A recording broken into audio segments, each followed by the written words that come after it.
You know, sometimes when teachers are sitting back in their chairs in the office, we have some evil thoughts that go through our mind.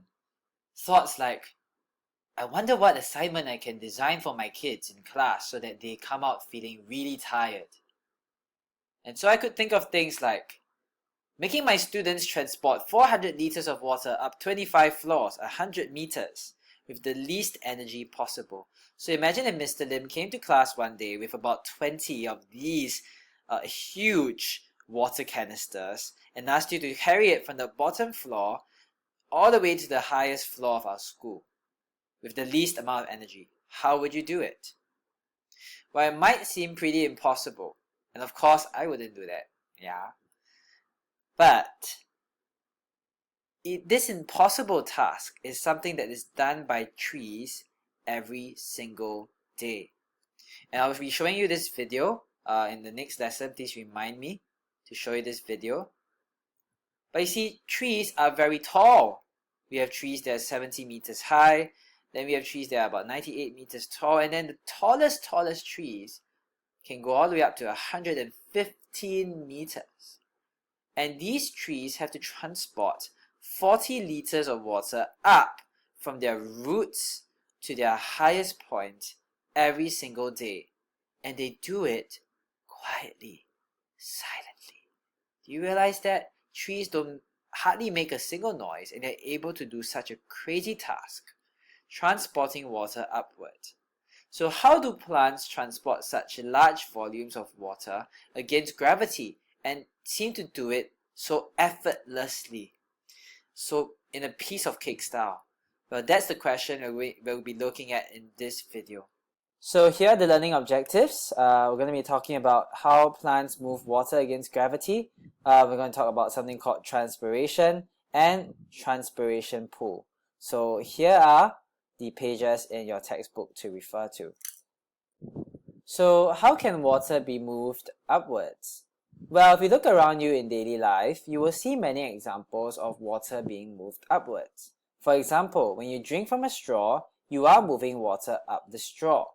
When you squeeze a squirt bottle, water is also moving upward. When you place a sponge over some water, water gets sucked upwards.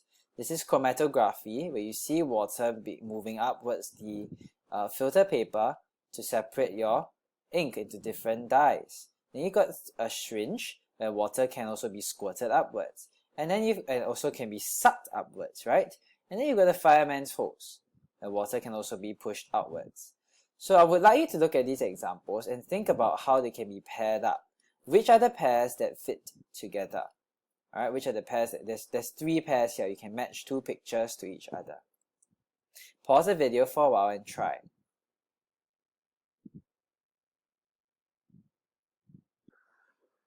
I wonder if you paired up your pictures in this way. So you paired up the sponge with the filter paper, because in both cases, water is being sucked up something, right? Water being sucked up the sponge and being sucked up the filter paper. And then you paired up the fireman's hose with the squirt bottle, because in both cases, there's a force that pushes the water out, right? Something pushes the water out of the hose, and then when you squeeze the squirt bottle, water is also pushed out, right?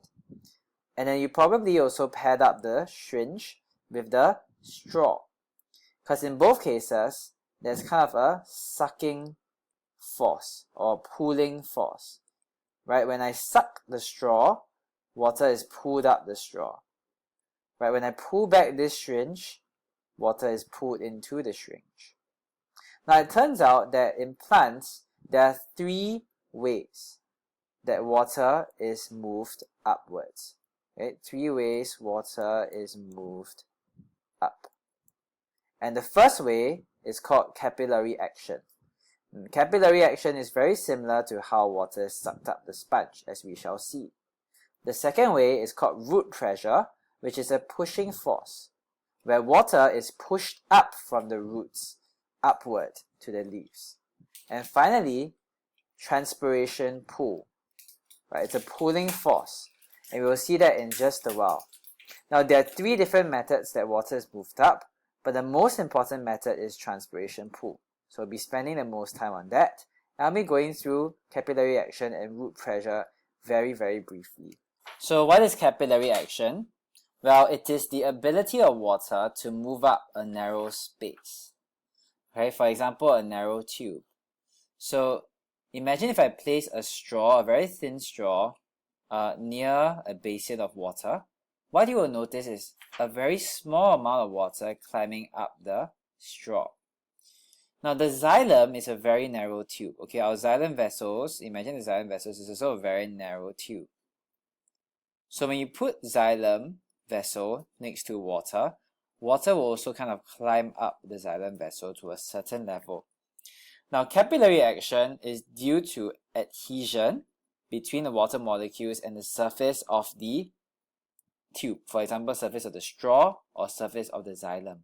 Alright, so let's look at what adhesion is. To understand adhesion, we also need to understand another term called cohesion. Now look at this diagram here.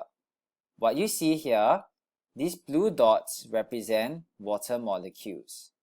Right, the water molecules are inside a very narrow tube. Imagine that this tube is the xylem.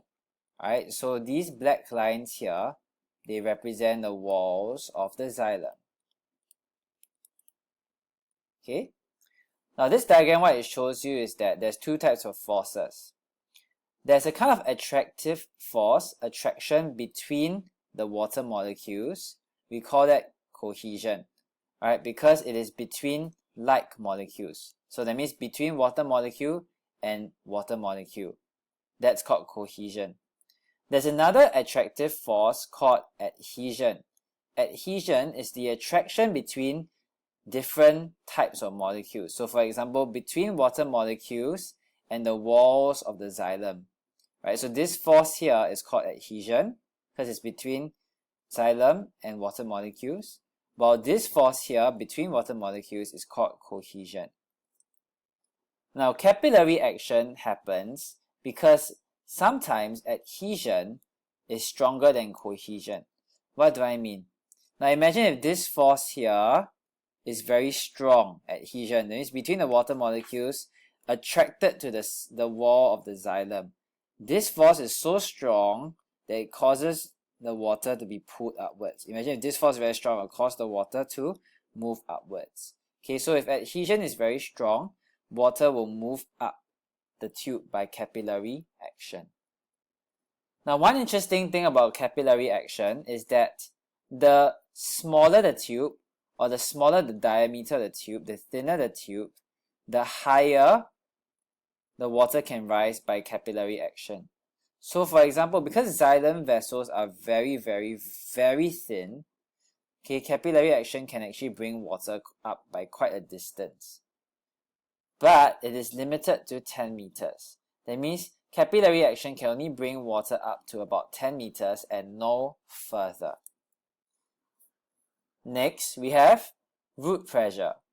So root pressure, the discovery of root pressure came from experiments where someone took a plant, a well-watered plant, and decided to cut off everything of the plant except the stump, right? And then they placed a device over this stump, right, called a manometer, right? It's a tube that contains some mercury, right? And if there is pressure here being produced, if there's pressure coming out from this stump, the mercury will be pushed, right?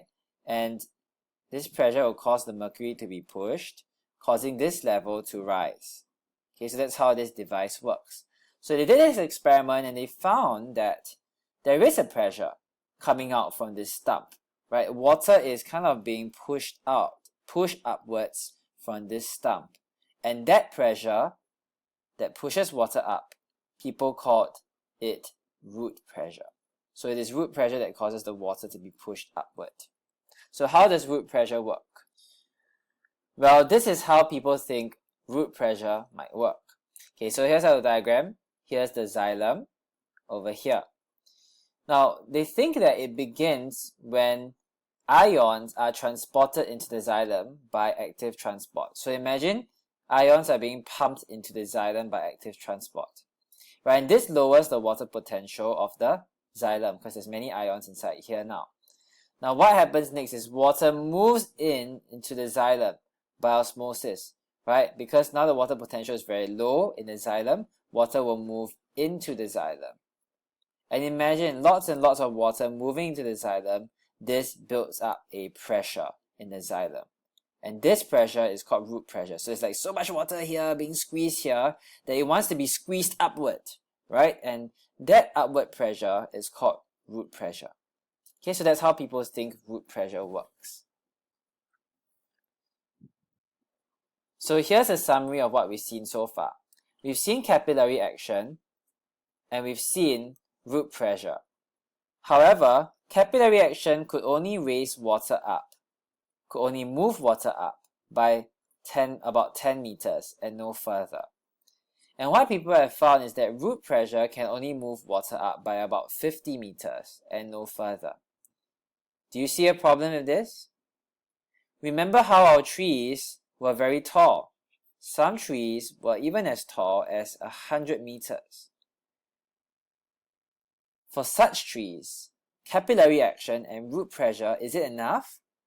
Well, no, it's not. How can I move water up 100 meters? And that's why I need transpiration pool. Transpiration pool is required to move water up to even 100 meters. And this transpiration pool will be the topic of our next video.